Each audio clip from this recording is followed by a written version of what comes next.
और सबसे बड़ी बात है कि मैंने अपनी पिछली वीडियो में भी संभवतः कहा है कि विज्ञान का यह अनुमान है, वैज्ञानिकों का यह अनुमान है, यह अनुमान गलत अनुमान भी नहीं है, क्योंकि हम आप अपनी नंगी आंख से देख रहे हैं। उन्होंने ब्रह्मांड में काफ़ी दूर तक यात्रा करी है और बड़े बड़े माइक्रोस्कोप लगा कर उन्होंने ब्रह्मांड को देखने और समझने की कोशिश करी है। और इस अनंतता को आज तक जो भी विज्ञान समझ पाया है, वैज्ञानिक समझ पाए हैं, तो उन्होंने एक अनुमान लगाया है कि हमारे ब्रह्मांड में इतने प्लैनेट्स, इतने ग्रह, इतने सूर्य, पृथ्वी, चाँद हो सकते हैं जितने कि इस पृथ्वी, पूरी पृथ्वी को रेत में अगर आप तब्दील कर दें, अगर पूरी पृथ्वी को मसल लें आप और रेत बना दें, तो उस पूरी पृथ्वी को मसलने के बाद जितने रेत के कण बनेंगे, उन रेत के कणों से भी अधिक जो है प्लैनेट्स हैं हमारे चारों तरफ।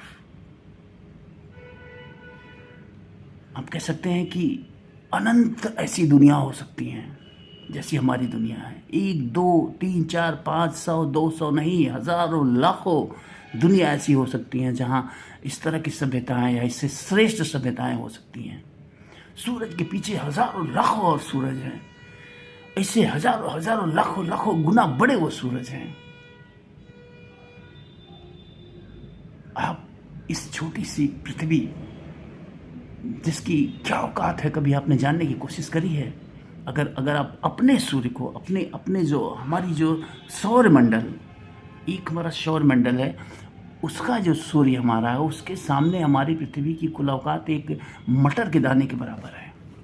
यानी अगर सूर्य को आप फुटबॉल मान लें तो पृथ्वी जो है मटर का दाना उसके सामने है, और उस सूर्य के पीछे हजारों करोड़ों और सूर्य हैं, जैसे हजारों और करोड़ों करोड़ों गुना बड़े हैं।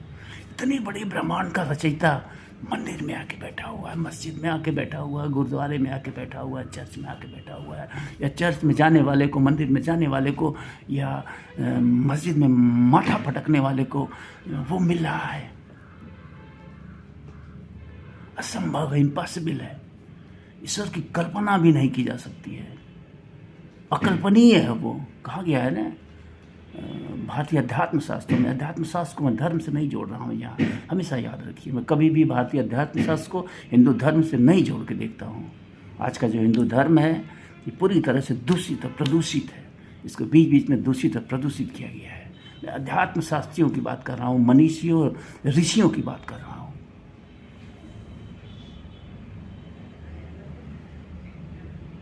तो इतने अद्भुत संसार में, इतनी चमत्कारिक चीज़ों के बीच, माय गुडनेस, आप कल्पना नहीं कर सकते हैं कि कितना छोटा सूक्ष्म अस्तित्व तो हमारी पृथ्वी का है। पृथ्वी तो छोड़िए, मैं कह रहा हूँ हमारा जो सौर मंडल है, ऐसे ऐसे अरबों खरबों सौर मंडल सिर्फ हमारी गैलेक्सी में है। यानी जिस एक गैलेक्सी जिसे आकाश गंगा कहते हैं, उस आकाश गंगा में लाखों करोड़ों ऐसे सौर मंडल हैं जैसे हमारा सौर मंडल है। हमारे सौर मंडल में वो 9 ग्रह हैं और एक सूर्य हमारे केंद्र में है जिसकी परिक्रमा करते हैं हम सब, और उसकी रोशनी से ही जीवित हैं हम। ऐसे में धर्म के नाम पे अपने आप को श्रेष्ठ करने वाले हम मनुष्य,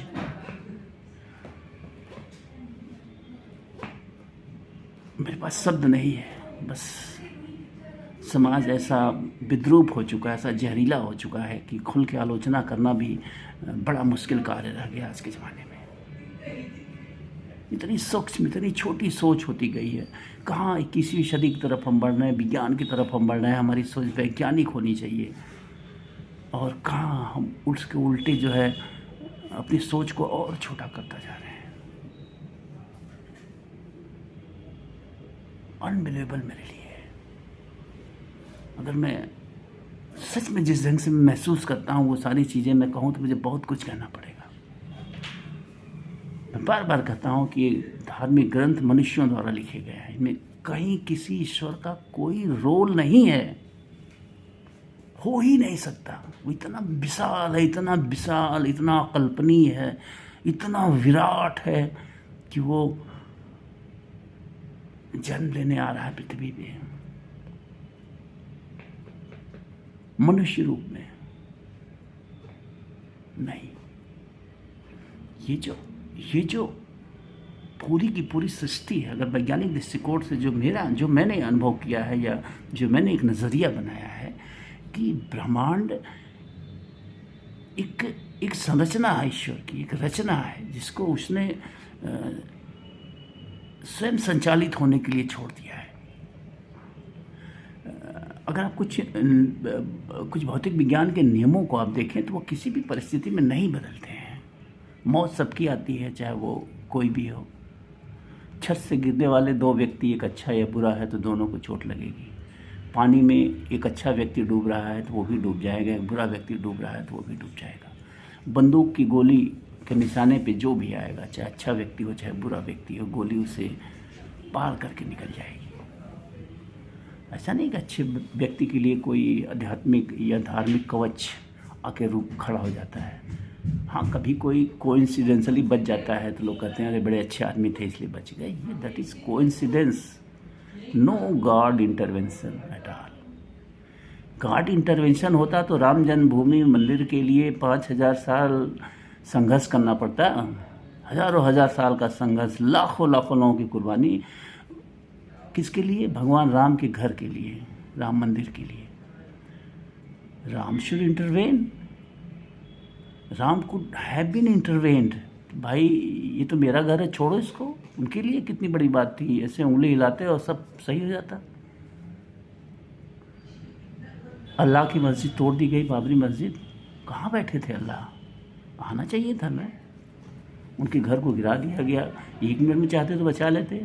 अद्भुत चमत्कारी। तो ये मानव कल्पित चीज़ें हैं। एक चीज़ इसमें है जो मुझे कभी कभी ऐसा प्रतीत होता है कि हो न हो ऐसी चीज़ें हों। जैसे आप फॉर एग्जाम्पल आप गीज़ा की पिरामिड, मिस्र की पिरामिडों को ले लीजिए। तो मैं भी हाल ही में अध्ययन कर रहा था कहीं, तो किसी शोधकर्ता का ये कहना था कि जो गीज़ा की पिरामिडें हैं, जो मिस्र की पिरामिडें हैं, इतनी ऊंची ऊंची, इतने बड़े बड़े पत्थर इतनी ऊंचाई पे इतने सटीक ढंग से ले जाके फिट किए गए हैं कि सुई के नोक भर भी दोष नहीं है उस फिटिंग में या उस सेटिंग में।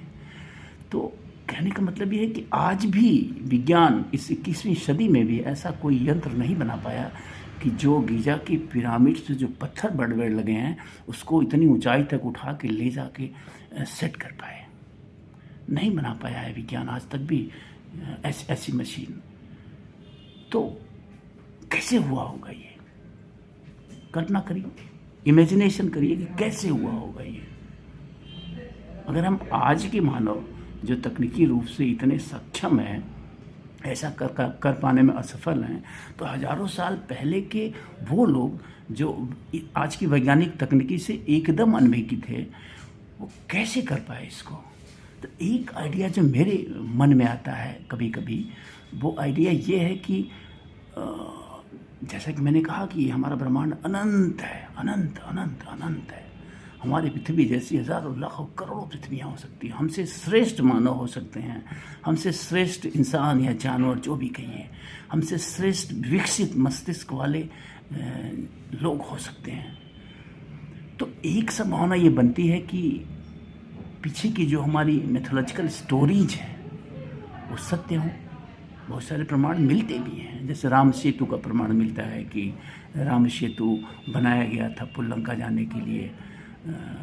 तमाम ऐसे अवशेष मिलते हैं जो ये प्रमाणित करते हैं कि ये जो किताबें लिखी गई हैं, ऐसे कैरेक्टर भी थे, ऐसी चीज़ें भी थी उस समय।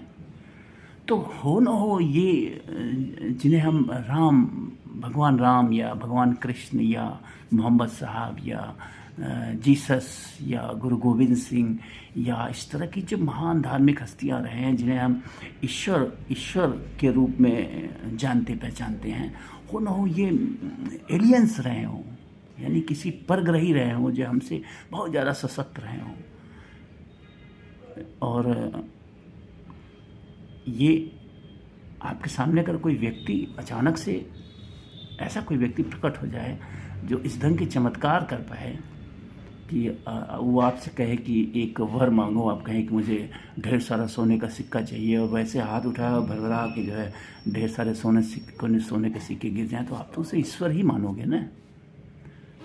तो ऐसी कल्पना भी तो की जा सकती है कि कोई दूसरी दुनिया के लोगों से हमारे उन पुरखों का कोई संपर्क बना हो, उस दुनिया के लोग आए हों और उन्होंने इस ढंग के चमत्कारी कार्य किए हों। Ram might be from a different planet. Krishna के पास कुछ अद्भुत शक्तियाँ थी, बचपन में ही वो बड़े बड़े राक्षसों को मार देते थे। तो न हो वो किसी ऐसे प्लानिट से रहे हों जो हमसे हज़ारों गुना विकसित लोग हों, उनके बच्चों में भी कोई ऐसी शक्तियाँ हों कि उंगली से ऐसे छू लें तो पर्वत उठ जाए उनकी उंगली पे। ऐसी संभावना विज्ञान कह रहा है कि हैं, हमारे चारों तरफ ऐसी संभावनाएं, अनंत संभावनाएं हैं, अनंत विस्तार और विकास और पार शक्ति और चमत्कार की संभावनाओं से पूरा ब्रह्मांड भरा है। लेकिन ईश्वर की अगर बात करी जाएगी, अलमाइटी ईश्वर की, जो इस ब्रह्मांड का रचनाकार है, कतई नहीं मैं नहीं विश्वास कर सकता हूँ फिर कि वो इतनी छोटी सी हरकत करने, इतनी छोटी सी तुच्छ प्लेनेट पे आएगा। I don't believe. तो मैं कह सकता हूँ एक दृष्टि से कि ये जितने अवतार रहे हैं, चाहे वो इस्लाम में रहे हों, चाहे वो क्रिश्चियनिटी में रहे हों, चाहे वो हिंदुज़म में रहे हैं, ये दुनिया के क्षेत्र विशेष में ये आए हों उस समय, ये लोग आए हों उस समय, और इस ढंग के क्रियाकलाप उन्होंने किया हो फिजिकली इस धरती पे, और उसके अवशेष जो हमारे हैं वो सत्य हैं, आप कह सकते हैं। राम आए होंगे, राम राज्य रहा होगा, राम सीता की खोज में लंका तक गए होंगे, उन्होंने पुल बनाया होगा, उन्होंने रावण रूपी किसी विशाल व्यक्ति को मारा होगा जो अत्यंत शक्तिशाली था। कृष्ण रहे होंगे, महाभारत हुआ होगा, मोहम्मद साहब रहे होंगे, इस्लामिक क्रांति हुई होगी, मोहम्मद साहब का कनेक्शन रहा होगा कोई किसी जो है परग्रही से संभवतः।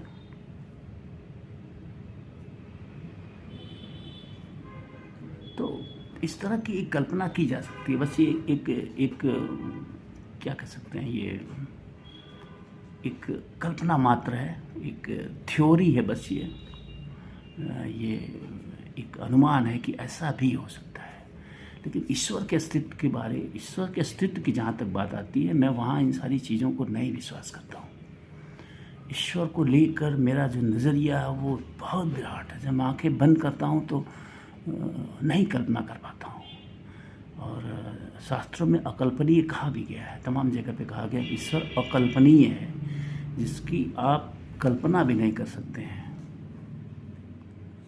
तो वीडियो बहुत लंबा हो गया है, समय समय पे चर्चा होती रहेगी इस ढंग की। तो क्षमा चाहूँगा अगर कोई हर्ट हुआ हो, तो ये मेरे एकदम नितांत व्यक्तिगत विचार हैं।